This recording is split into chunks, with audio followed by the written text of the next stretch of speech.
Go ahead Ready? and take a seat. Tell me about what sellers are wanting to see in today's market. Sellers are wanting to know the time frame it's going to take to move a property. A lot of us are preconditioned during COVID that a property will go under contract in 3 to 5 days or before it hits the market. In a lot of our neighborhoods and communities on 30A or overall, you're looking at roughly, give or take, 4 months, most this year, for a property to go under contract and ultimately close. So as long as the seller knows the correct expectation, hey, it's not going to potentially be a 5-day, 10-day closing or home going under contract, that's what they care about the most. The second most important thing is knowing what their walkaway number is, what they're netting at the end of the day. When a seller gets a contract, they want to know that there's not going to be X amount of dollars worth of repairs on top of the sale price, what they're paying in closing cost, what they're paying in commissions. That net sheet is something that the seller is in control of. They're the ones driving the car and behind the steering wheel and in control. So a lot of sellers are wanting to know exactly, hey, what's my walkaway number? What should I be doing now as a property owner to prepare my home for sale? Yep. You need to be looking at your competition of what you expect to sell your home for, or what would be your dream number to sell your home for. Look at the competition and ask yourself what you would do, right? If my home, let's just use $2 million for example. I'm hoping to get $2 million for my home. What else out there in the marketplace is for sale for $2 million? And ask yourself what you would do. If you don't like that answer, I would lean on your agent or lean on contacts, a prior agent, another agent, to get some recommendations for updating your home and find out what that looks like to update your home, to give it a facelift, to get the equity out of your home that you want and deserve. Thirdly, if you don't want to do that, get realistic on price.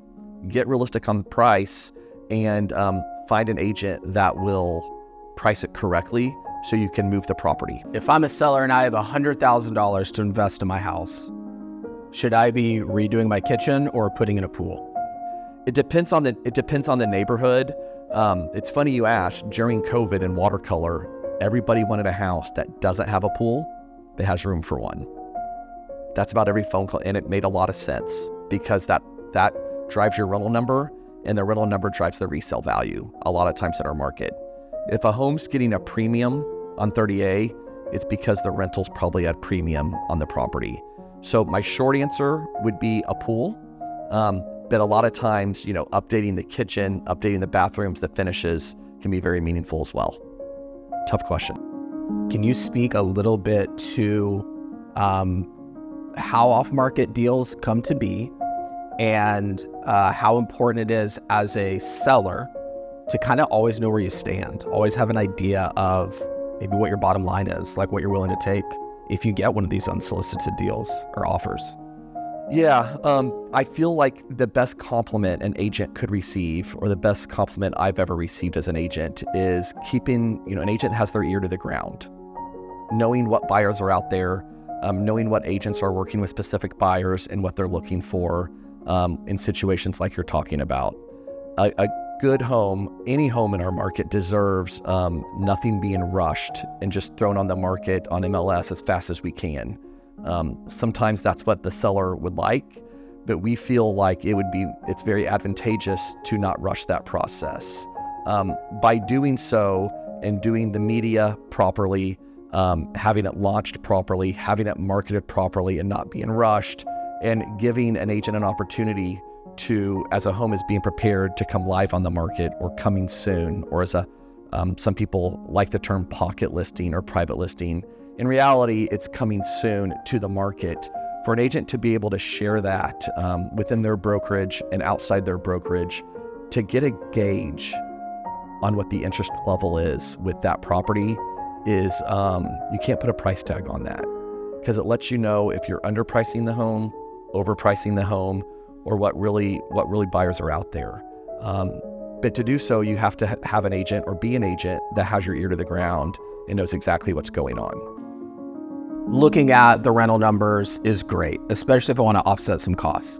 But really, my end game should be how long can I sit on this in order for me to maximize? So you're looking at properties like the S&P 500, not like flipping cars or watches, right? We're not flipping homes.